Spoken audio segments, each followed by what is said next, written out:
Hi வணக்கம். இப்போ ஒரு ஸ்பெஷலிஸ்ட் டாக்டர் சிறப்பு மருத்துவர்கிட்ட போகிறப்ப என்ன பேசணும், எப்படி பேசணும்னு ஒரு சின்ன ரூல்ஸ் நீங்கள் வச்சுக்கிறது நல்லது. ஒன்று அறிமுகம்.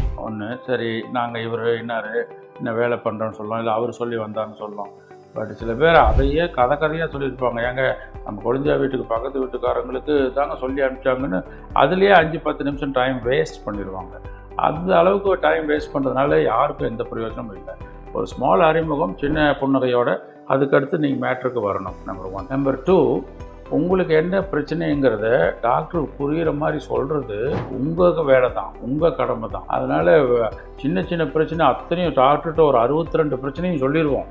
எல்லாத்தையும் பண்ணி நம்ம மார்க்கெண்டாயன் ஆகலான்னு ஆசைப்படுறது ஒத்து வராத விஷயம். 3வது, ட்ரீட்மெண்ட்டெல்லாம் பேசிடுவாங்க. இதுக்கு ஆப்ரேஷன் பண்ணுங்க, இந்த மாதிரி பிளேட் வைக்கணும், இதை பண்ணணும் அப்படின்ட்டு. அப்போ மறுபடியும் அது எப்படி வலிக்குதுன்னாங்க அப்படின்னு வலியை பற்றி பேசுவாங்க.